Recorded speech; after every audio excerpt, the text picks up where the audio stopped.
as you can see, I am ready for this review because I have my Ranger Things shirt on. You can see it says Ranger Things right here. Not if you can see it, I don't know. Yeah, Ranger Things. It's, of course, a crossover between Power Rangers and Stranger Things. It's a pretty cool shirt, not gonna lie. It's pretty neat, pretty cool, pretty awesome. It's pretty cool, Ranger Things. And with that out of the way, welcome ready. So, I hope all of you get a group of your buddies together, get your Eggos handy, and get your love of 80s nostalgia ready, because we are here today to review Stranger Things Season 2. So, let's get started, shall we? I go.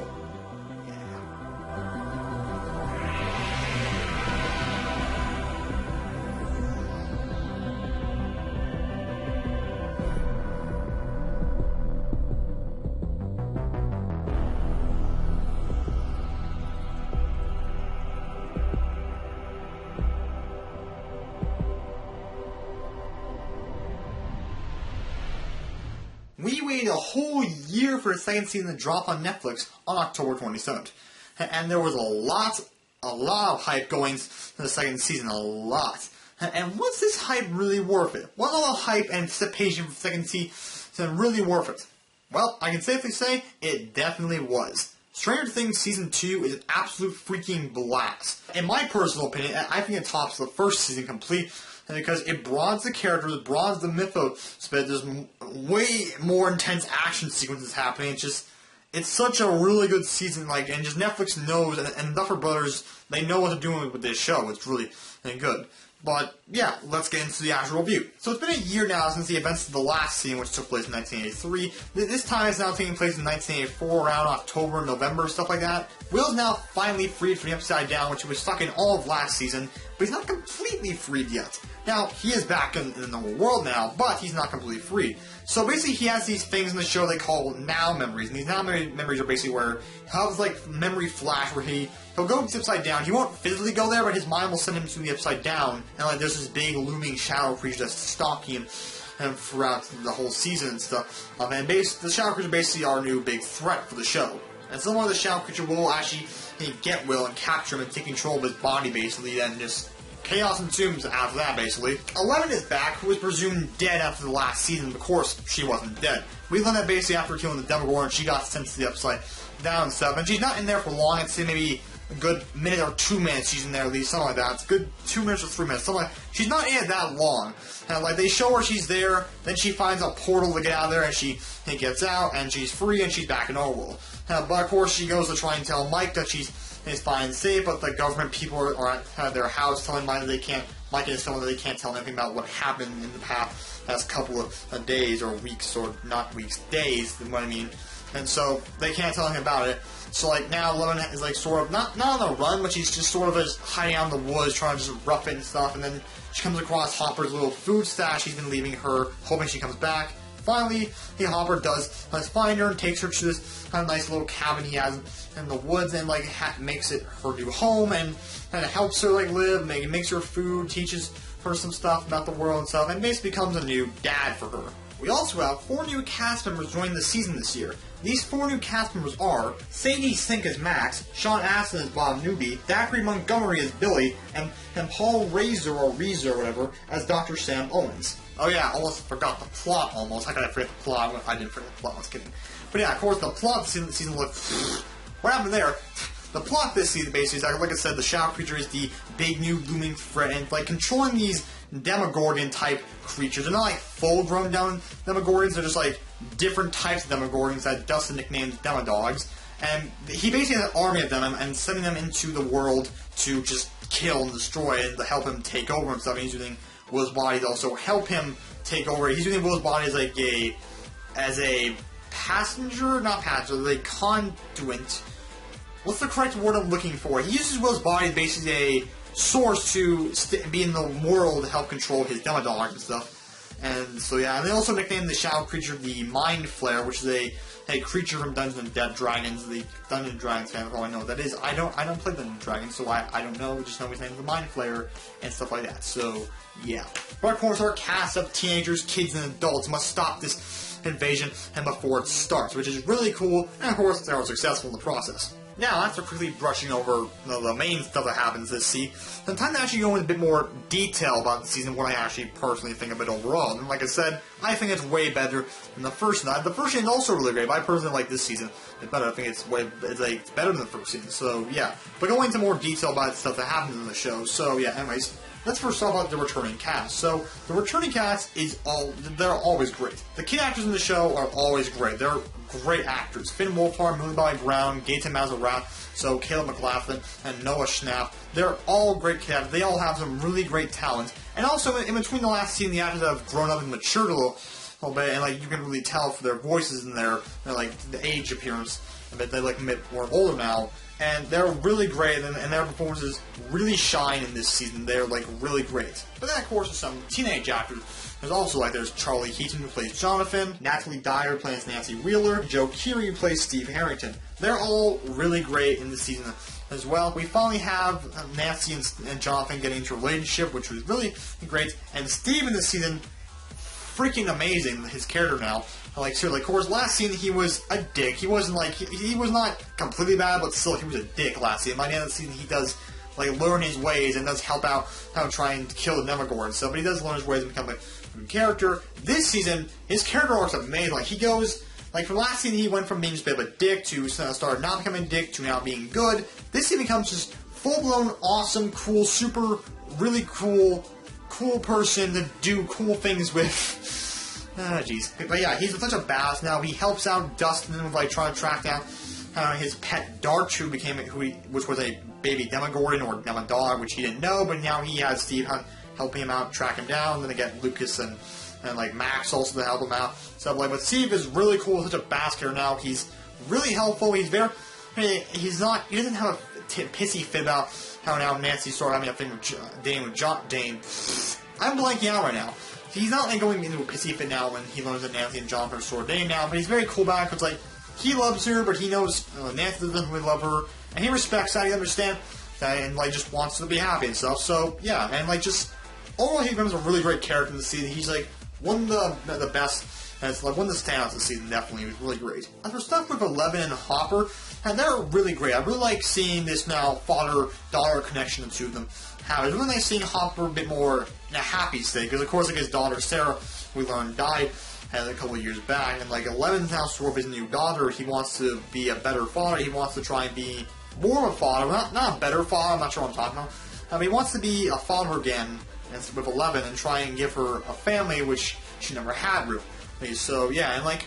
It's really nice. Wow, I'm just messing up with my words right now. It's really nice. Scenes with them are really great, but yeah, what I really find is surprising and a bold move by the Duffer Brothers this season is how they keep 11 and separated from almost the entire cast except Hopper. Like, that's a really bold move. Like, just having her not with all the other characters, which is really, it is a bold move to have her not with the rest of the characters, but I definitely do think it can work, because when she does reunite with the characters, it's worth it, definitely, because okay, so throughout the course of the season, we see how 11 and Mike miss each other. We learn that Mike's been, like, trying to call 11, like, trying to call her on the walkie-talkie, like, for the past 353 days, since she vanished, and, like, that's really nice. And, like, 11's using that mind trip where she can just, like close her eyes and go into this mind state thing where she can see people and locate people, and she visits Mike a couple times, but she's not allowed to actually go see him because Hopper won't allow it until he works out a deal with the people at Hawkins' lab and see if they'll let her come out and so real as an actual person, not be treated weirdly because she has power and stuff. Which does also, I guess, Eleven a little bit mad that she can't leave and stuff. And like, it's understandable why Hopper does it because, of course, he wants to protect her and stuff. But still, like, you understand where Eleven's coming from. But near the end of the show, how when Eleven has reunited with the rest of the characters and stuff, how like when she and Mike see each other again, like after a year, it's a super. I'm not gonna not lie. It's a super precious and just sweet scene. It's a really sweet scene, and just the two of them. As soon as they see each other, they like are in shock of happiness. It's like there's there's 11, there's Mike, and they smile, and then they hug, and they cry. Like, it's a really nice, very sweet, emotional scene those two have. And like both Finn Wolfhard and Millie Bobby Brown just knock it out of the park. It's like really acted well and stuff, and it's really nice. What I also really like about this scene is that when Mike finds out Hopper's been hiding Lemon for a year and didn't tell anyone, and he gets mad. Like, he really gets mad. Like, just like his acting, like Finn Wolfhard's like acting in the scene it's really great. Like the true emotion and anger you see in Mike in this scene is great. And like he really gets mad at Hopper. He calls him a liar, a piece of shit, and he hits him and stuff like that. Like real emotion. And he starts crying also. Like, just like it's the real emotion he's showing there of him of Hopper of learning that Hopper's been hiding Lemon for a year is really good. Like I forget where I saw it somewhere online. I think maybe an article or YouTube somewhere maybe. I forget where I saw it, but somewhere I saw someone say how basically someone said this scene really shows how friends lying to Mike is not good for him. How friends like trusting him and telling him the truth is important to him, because him calling him a liar and just like being mad at him shows how he really does appreciate when like people tell him the truth and stuff and are honest with him. So like I really want to remember where I saw that now. Like I remember seeing it somewhere online, and like it's a really good point because yeah, Mike does really value honesty with his friends and stuff, and like so.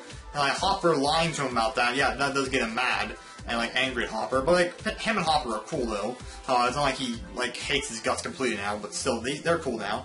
But also Hawkins Lab, they're a little bit different this season now. So now Hawkins Lab is run by Dr. Sam Owens now, who is basically there to clean up Dr. Brenner's mess from the last season. And so then it's a way to show that Hawkins Lab actually wasn't a bad place. It was just run by a guy with bad intentions. This new guy here, he is kind of trying to correct his good. He's trying to find a way to get rid of the portals, the Upside Down, trying to kill these creatures and stuff. And he's trying to fix everything. And like yeah, this show that Hawkins Lab wasn't bad. It was just the person running, and which is a nice little thing to say, I guess. But yeah, he's a pretty cool character. Like when they bring Will there, and Plank out again, and Joyce needs his hell. He wants them to get fix him, whatever the hell's happening to him. And all the doctors are saying to like Owens that we need to stop. We need to prioritize the portal thing. We have to destroy that now. We can't prioritize by the. I can't talk, as you can clearly see. We can't not prioritize. We can't. I suck. We cannot. The boy's not prioritizing. We have to prioritize about the portal thing and stuff. But he's saying, "Hey, no, I want to save this boy and stuff," which I thought was a really nice thing. That like the portal, yeah, it's definitely more important, but he thinks saving this boy is a bit more important, which I did really like that. And the new characters in the show, there's a lot of great new characters like Sean Astin's Bob Newby. Bob dates Joyce Byers on the show, and he's a very fun, loving character who's very funny, very charming, very trustworthy. He's a really great character. And Sean Astin himself is a great actor. He's actually been a part of some really popular movies, like, of course, The Goonies, for example, which is a big influence on Stranger Things. He played Mikey in The Goonies. He also played Sam in the Lord of the Rings movies, and also was in the movie Rudy, where he played Rudy. Because, he's the title character. He plays Rudy in the movie Rudy. You get it? I should stop talking. But also Mac's wife, who's like a really great character. I love the addition of her. Of course, they're bringing some more kind of like girl power to the group and stuff, and she's a really great character. She's fun, energizing, and like she's a nice foil for like Lucas and Dustin to bounce off of because they both have a thing for her and stuff. Like Lucas more so than Dustin, but still, like she's a really fun character. Really enjoy. I love watching her the entire show, and she's a really great character. Now, I only had really 2 complaints about Season 2. Well, one's a complaint, the other one's not really a complaint, it's just... the second one's just an odd thing I felt about the show at one point in the show. But yeah, anyways. My first complaint about Season 2 revolves around one of the new characters, Daphne Montgomery's Billy. Now, Billy in this show is Max's stepbrother, her older stepbrother, and... he's just here to be a dickbag. That's the simplest way I can put it. He's just here to be a dickbag, a jerk. That's really all he's here for. He's just here to be rude to Max, rude to Steve, and rude to Lucas. That's why he's here. That's literally why he's here, just be a jerk. And at one point in the show, like, he says to Max to not hang out with Lucas because there are some bad people in the school, and Lucas is one of them. Outright just hates Lucas now, never even talking to him. So, of course, she defies what he wants her to do, but still, it's weird. Because now he's right now technically her legal guardian during the season, but then their parents come back into town in episode 8, so now they're the legal guardians again. But still, he has to take care of her for now, and he's just a jerk, a dick, and stuff like that.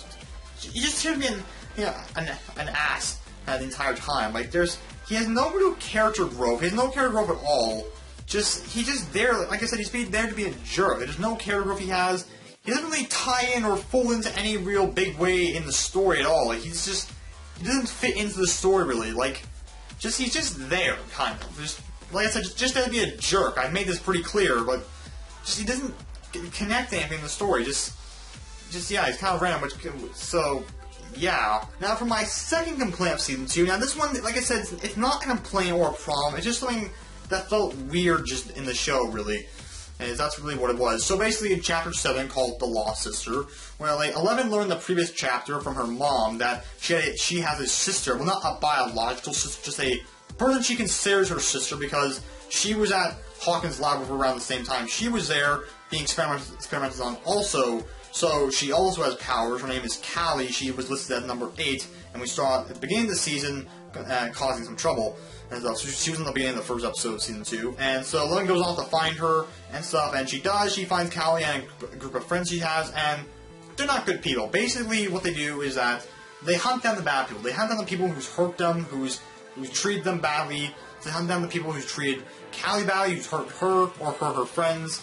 And they convince Eleven to help them out on this little quest of theirs. They get involved with bad people who's hurting them, and they go after and find this doctor who assisted Dr. Brenner in basically taking Eleven away from her mom and also hurting her mom basically, and because they had to take Eleven away from mom. So they hunt him down and they find him and stuff, and Eleven's ready to kill him. She force chokes, starts the force choke, and literally force chokes him, and about to kill him. But then see that he has 2 daughters, and just stops trying to kill him, and then makes sure no one else can kill him, and that no one else in the room can kill him.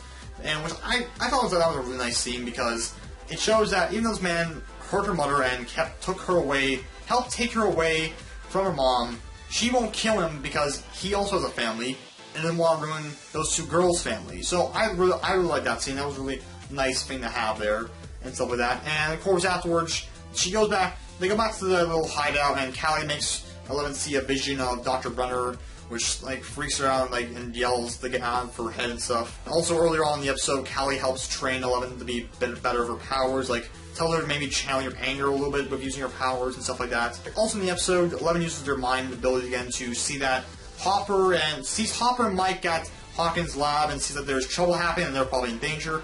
So she leaves Callie and her friends go back to Hawkins to help them out, of course, because they're her friends and family. So that was that episode, and it's a good episode. It is a good episode. A lot of the fans online are diverse about it, which I know why, because it feels out of place, because the vibe of the episode is very different, because it's very punk rockish almost, which is a weird transition of a genre, not genre, it's a weird thing to have in the middle of this sci-fi horror series, just have this random punk rock episode. Just the vibe, I think, was the real main problem. It just felt very weird, that vibe. It just felt odd a little bit. It's a good episode, so like I said, it's not a complaint or a problem. It's just something weird, because it just had a weird vibe. It didn't really exactly fit, but it's a good episode though. I did enjoy the episode.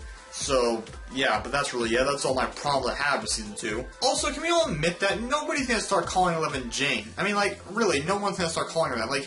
Jane is her actual birth name, but I think everyone's just used to saying Eleven or L. And honestly, I think Jane doesn't really fit that well, in my opinion, so, yeah, I don't think anyone's gonna start calling her Jane. People are gonna keep calling her Eleven or L and stuff, so, yeah, no one's gonna really call her Jane. So in the final episode of Season 2, there are 3 teams who have to enact 3 different parts of a plan. Well, there isn't a plan, but still there's 3 teams who do 3 different things and to stop all this. So first off, there's Eleven and Hopper who go back to Hawkins' labs and have Eleven close the portals upside down once and for all. Then Jonathan, Nancy, and Joyce take Will to Hopper's cabin where he was keeping Eleven, and they burn the shadow creature out of him using a fireplace and some heaters because the shadow creature hates heat.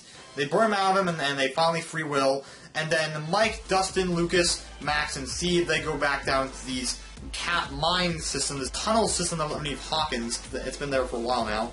And they light up, and there's these vines that are connected to the upside down portal, and they set it on fire to lure all the Demodogs there, so that they're not distracting Hopper and Eleven from doing their part. And so yeah, all that happens, they're successful. A month passes, Hawkins Lab gets shut down because earlier in the the show, Jonathan and Nancy found a way to expose Hawkins' labs for killing Barb and other stuff without actually giving the full truth that involves dimensional creatures and stuff. And Barb is finally put to rest and she gets justice. Justice! Hopper now officially adopts Eleven as his own daughter. Hopper helps give Joyce some closure on Bob's death. Oh yeah, I forgot to mention Bob died back in episode 8, helping the others escape from Hawkins' lab from the Demodogs. Sucks. Why'd you have to call Bob? Bob was awesome. And all the kids go to the snowball dance, which is very nice. So, Lucas and Max dance. A girl asks Willow dance. Dustin dances with Nancy because Nancy feels bad that he had no one to dance with, and Nancy was also working at the snowball at the punch area. And Mike keeps his promise to Eleven by bringing her to the snowball dance. They dance and they kiss, and it's very nice. And Lucas and Max also kiss. Seemingly start a relationship. We don't really officially know that for sure. But like I said, Mike and Eleven kissed, and it's a nice little ending to show that they can now finally be together after a year of not having each other, but now they are together, and it's very nice. And it's all over, has a very happy ending, and the Upside Down sealed forever now, and all our characters have a nice happy ending. It's all over. Now, in the last shot of the episode, the camera pans upside down to reveal the upside down version of Hawkins Middle School to show the shadow creature looming over it, and seemingly knows where all the characters are, because all the characters are in that location, so he seems to be wanting revenge now after him trapping him there and, like, foiling his plans and stuff like that. So, which will happen in Season 3, which we all know Season 3 is going to happen, because Season 3 definitely will happen, because Season 2 was freaking awesome, and Stranger Things is awesome, and this season was just awesome. But yeah, overall, I give the season 9 out of 10, I give the last season 9 out of 10. They're both great 9 out of 10 seasons for me, personally. I mean, if you have not seen Stranger Things Season 2, or Season 1 yet, for a matter of fact, go watch it. What are you doing? Go watch the season. It's a really good show. It's definitely one of my top 10 favorite shows now. It's a really good show. Like, 9 out of 10. It's really great. The actors is all great. The action, the storytelling, it's really great. The chemistry between characters, especially the chemistry between Mike and Eleven, is so believable. Lovable characters. It's a really great show, and I can't recommend it more. So, yeah, thank you all for watching. Tell me in the comment section down below what were your thoughts on Stranger Things Season 2. I'll see you guys all later in the next video. Bye. So I guess, I need a cool exit. Make like 11 and... I don't know, make like 11 and just stare. See you in the next video. Bye.